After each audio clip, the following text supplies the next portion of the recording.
Assalamualaikum warahmatullahi wabarakatuh. Alhamdulillah,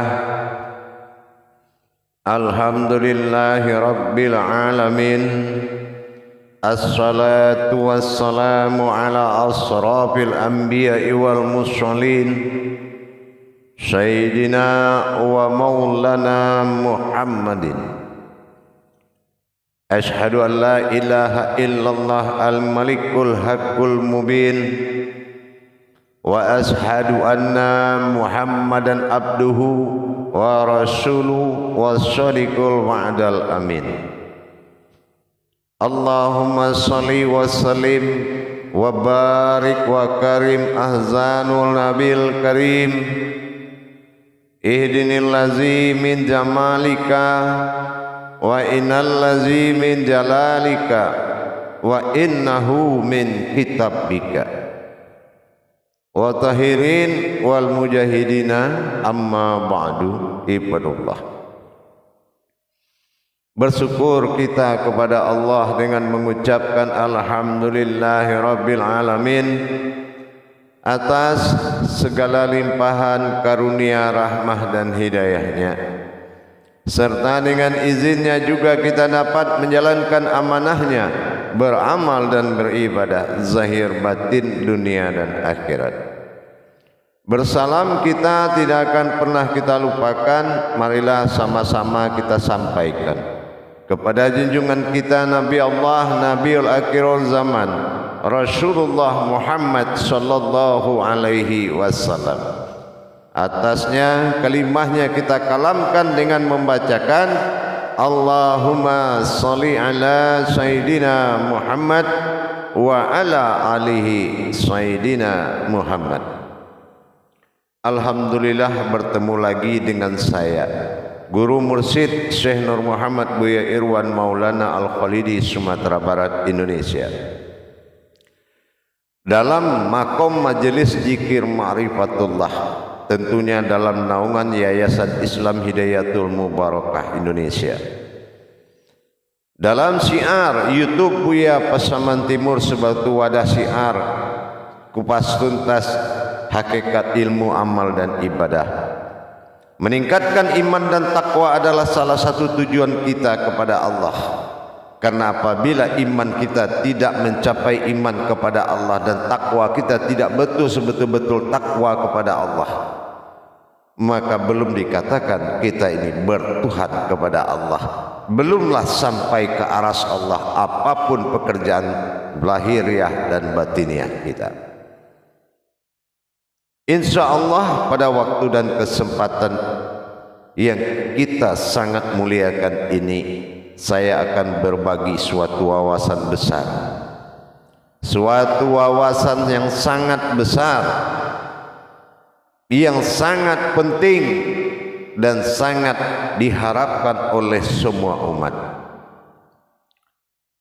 Yang dikatakan sebuah wawasan besar ini adalah nilai ketinggian suatu derajat ilmu, dikatakan sebagai pangkalan kaji atau disebut induk kaji atau dikatakan tiang kaji. Kalau tiang kaji ini belum berdiri, semua kaji tidak akan pernah kita pahami. Kenapa? Karena rohani kita belum disentuh oleh kaji yang satu ini.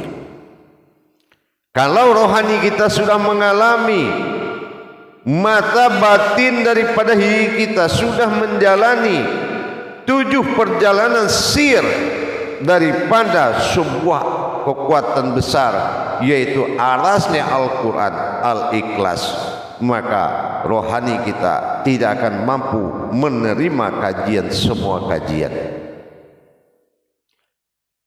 Jamaah yang dirahmati Allah, kaum muslimin dan muslimat dimanapun berada, rahimakumullah.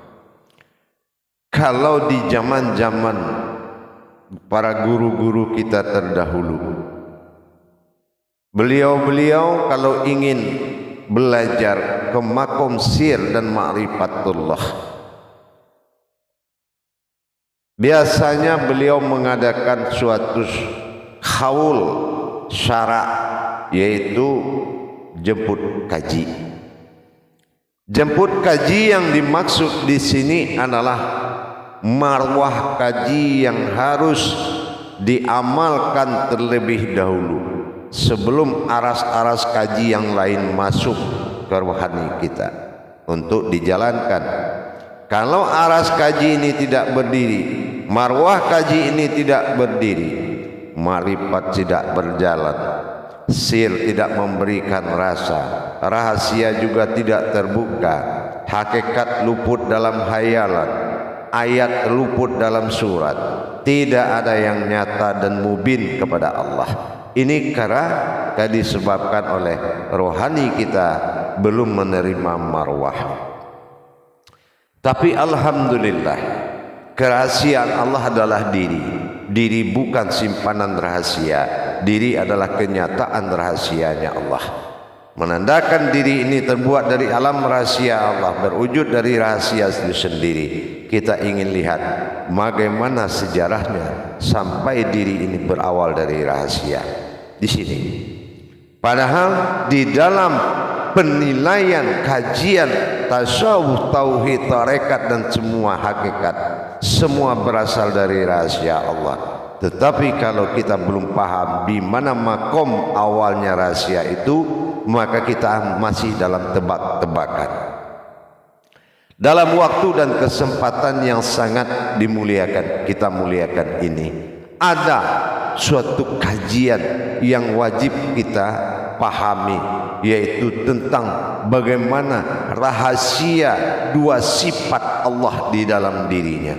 Dua sifat Allah, yang satu sir, yang satu sifat. Antara sir dengan sifat yang jarang menjadi pecahan kajian para guru, tapi pada waktu dan kesempatan ini, kajian ini akan mendarat di batin umat yang dimuliakan Allah. Artinya apa? Di mana saat sir akan bersifat kepada dirinya sendiri, dan dirinya inilah yang akan menjadi kenyataannya. Ingat, apa yang dikatakan sir ini rahasia sirnya al-ikhlas yang menjadi kodratnya Al-Quran. Sirnya al-ikhlas yang akan menjadi kodratnya Al-Quran. Maka disinilah puncak kaji bagi wujud-wujud kepada Allah. Kalau kaji wujud Allah dan kalau mengkaji mawujud Allah, harus ada dasar wujudnya. Nah, inilah al-ikhlas. Makanya di sini kita mulai memahami bagaimana dua sifat ini saling memberikan pandangan, sering berdiri, saling mengijab, saling berkodrat, tapi tetap dalam rangka keikhlasan yang sangat tinggi. Ya, dalam rangka keikhlasan. Ini dua sifat Allah. Coba kalau seandainya kita memiliki dua tangan seperti ini, tiba-tiba masing-masing tangan kita ingin menguasai tubuh kita, apa sikap kita untuk mengatasi ini semuanya? Ya, apa sifat sikap kita untuk menguasai penyelesaian antara dua wujud ini? Yang satu ingin menguasai tubuh, yang satu ingin menguasai tubuh, kiri dan kanan kita. Nah, seperti ini nanti dalam wujud yang akan menyatakan dirinya sendiri kepada wujudnya, ini adalah perbuatan satunya Allah Tuhan menjadi kepada satunya wujudnya. Ini adalah dua sir dan sifat, yaitu wahid dan ahad. Inilah al-ikhlas. Jadi bukan kita kaji al-ikhlas ini di tingkat hakikat ahada, ahad, wahada, wahdia, bukan. Kita tidak akan mengkaji ke situ karena itu masih amaliyah. Tapi sirnya daripada itu kita wajib mengingat. Di mana kita mengambil kiat sirnya, mana sifat pengguguran akunya Allah menuju wujudnya. Sir setelah dia tenggelam pada wujudnya, maka dia barulah menunjukkan sifat. Nah, dia bersifat. Nah, ini baru ketemu ahadnya. Nah, di sini harus jelas, ya. Nah, jadi kita ingat, di mana pecahan 7, wallahu ahad, Allahu samad, lam yalid walam yulad walam yakul lahu kufuwan ahad. Sir tidak mudah membahas. 50 tahun di depan hidung guru belum tentu terijabah kecuali Allah berkehendak. Nah, inilah ketinggian martabatnya kajian induk kaji atau dikatakan aras atau tiang aras kaji. Yaitu ini yang dikatakan kitabul wadi, kitab yang ditetapkan oleh Allah, yaitu perjalanan dirinya sendiri yang ditetapkan dengan perjalanan keumatan dirinya sendiri. Ini dia keumatan, ketuhanan dirinya sendiri dalam wahid dan keumatan dirinya sendiri dalam ahad. Nah, ini akan kita bahas pada waktu dan kesempatan ini. Di dalam pemahaman 7 atau perjalanan 7 sifat dari sirnya al-ikhlas. Ingat, sekali lagi saya bilang sirnya al-ikhlas, ya, bukan hakikatnya tapi sirnya. Nah, di sini kita ingat bagaimana al-kisah keakuan Allah, ya, keakuan Allah pada zatnya sendiri. Sirna lenyap di dalam wujud diri rahasianya, wujud rahasianya sendiri. Bagaimana proses keakuannya lenyap di dalam wujud rahasianya. Ini jadi setelah dia kosong di wujud rahasia ini tadi, barulah dia bersifat. Nah, disinilah yang dikatakan ahad awal ahad akhir tadi, ya, bersifatnya. Nanti kita coba menelaah satu persatu. Contoh sekarang, kulhu Allahu ahad. Nah, ini yang pertama, cukup satu ini aja menjadi pegangan utama sebagai dasar kita dulu awal. Kita lihat kul. Nah, saya sudah pernah sampaikan, kul ini adalah tasdik, ya, termasuk sebuah kalimat yang maknanya banyak. Lihatlah, yakinilah, imanilah, banyak artinya. Jadi saksikanlah, dirikanlah. Nah, ini jadi kita ambil lihat, ya, atau yakinilah atau lihatlah. Kulhu, aku, hu itu aku, Allah azat. Nah, aku pada zatku, aku pada zatku, ya. Kulhu Allah, nah di sini alif domah, alif kasroh domah Nah, lalu naik domah, alif naik domah seperti yang ke-9 itu jatuh derajatnya sir atau rahasia. Jadi aku adalah zat yang wujud dalam rahasia, wujud kepada rahasiaku, luput di dalam rahasiaku. Maka ahad, maka disinilah satunya ahad itu tapi adalah Nah, inilah yang dikatakan rahasia kosong. Nah, di saat itu dia kembali kepada kosong. Nah, disitulah dia wujud. Ada berarti sudah sirna, ya. Aku adalah zat yang sirna di dalam rahasiaku atau lenyap di dalam rahasiaku. Nah, nanti maka ini akan bertajali, nanti akan bertajali kepada ahadnya akhir nanti, ya. Nah, tapi ahad awal adalah ahad. Jadi kalau kita ingin melihat ke depannya, ada dikatakan ahad, ahad, ahad, aiu. Ahad pada sifat an-nazir Adam, ahad. Nah, ini bersifat hayat pada zat, nur pada zat. Nah, ahad ini wujud pada batin. Nah, al-ikhlas adalah ahad. Kalau ahad berarti yang ahadnya adalah bukan bukan i. Nah, jadi Nah, kalau dia jatuh ke jatuh sir, berarti rahasia. ya, jatuhlah sir, jatuh kepada u. Nah gitu ya, ahad. Berarti yang ahad ini adalah zat yang rahasia, ya, suatu wujud rahasia.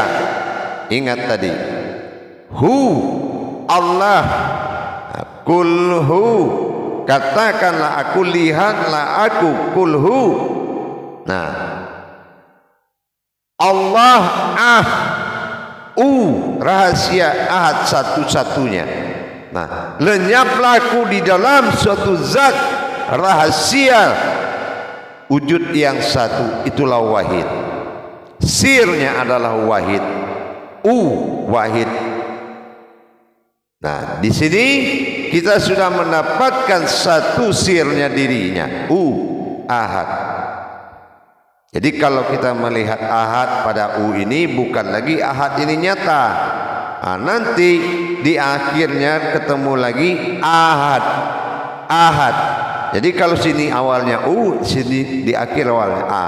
Jadi kalau nanti dalam tajalli nanti akan ketemu au. Nah, ingat ini, ya. Ini adalah perjalanan batin rahasia Allah. Zubillah, nanti akan bisa dipaham ke situ. Nah, disinilah. Jadi kalau kita sudah tahu berapa besarnya hikmah rahasia di dalam keikhlasan antara wahid dan ahad, aftar dan ba'dal tadi, zahir dan batin.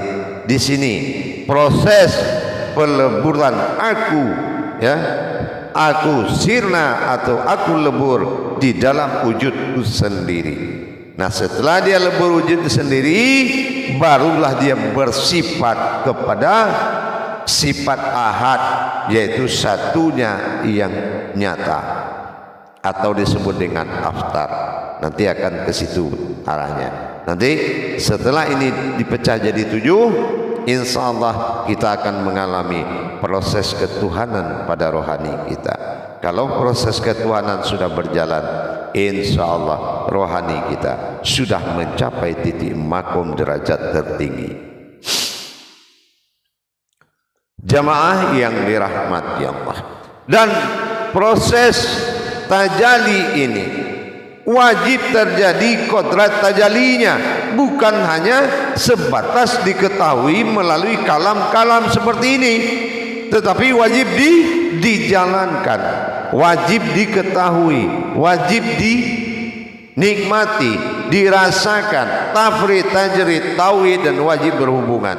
Dan ini harus nyata, ya, ini harus nyata. Al-Malikul Haqqul Mubin, ini harus nyata menjadi sebuah wujud diri. Inilah jamaah sekalian yang dirahmati Allah rahimakumullah. Dengan kita mulai mengenal ketinggian-ketinggian derajat ilmu, ya, makanya kalau kita belajar di jalan Allah tentang bagaimana kita menjalankan amanahnya Allah, amanah itu pun bertingkat-tingkat pemahamannya, ya. Semakin ketinggian kita mencapai amanah Allah, semakin bagus kita mendapatkan nilai, martabat, dan derajat Allah. Makanya di sini dikatakan amanah aminun, ya. Kita lihat, ya ayyuhallazina amanu, ya, karena amanu, orang yang beriman. Nah, kenapa ditulis amanu? Kenapa tidak imanu? Nah, ingat, yang dikatakan amanu itu mana bentuk wujud orang yang beriman tadi. Nah, kita harus tahu. Nah, itu sudah saya tayangkan dalam pelajaran kita yang lain. Para jemaah, para hadirin dimanapun berada, semua muslim, tidak ada terbentuk apapun. Ingat, kalau kita tidak beriman atas perjalanan hakikat ketuhanan Allah pada diri, terus kita sebagai makhluk apa? Hanya kitalah yang akan digeser keimanan kita oleh tauhid. Nah, makanya tauhid itu adalah iman. Sekuat apa iman kita bisa mengikuti sampai pada tauhid menuju kepada sifat tauhudun. Nah, sudah masuk ke sifat tauhidun, disitulah sir satu wahidnya Allah akan bekerja. Disinilah kita menikmati bagaimana yang dikatakan bertuhan. Nah, tapi kalau kita belum menyatu kepada tauhidun, masih tauhid, maka kita harus tetap memperjalankan dulu sampai masa tauhidun mengkerucut menjadi satu. Allahudun wa Muhammadun wa tauhidun. Ingat, ya, semuanya sudah lenyap dalam kaji tak berasma. Jamaah yang dirahmati Allah, kaum muslimin dan muslimat rahimakumullah dimanapun berada, kalau kita ingin mendapatkan suatu nilai besar di mata Allah, maka yang harus mengalami perubahan itu adalah rohani kita. Rohani kita benar-benar mendapatkan perjalanan, terutama rahasia sirnya al-ikhlas, bukan hakikatnya. Kenapa? Nah, kalau dulu para orang tua kita kalau mau tidur baca barang siapa kata Rasulullah membaca al-ikhlas 3 kali dengan ilmunya, maka sebelum tidur maka dia akan diberikan yaitu hikmah 3 kali khatam Quran, bahkan 7 kali.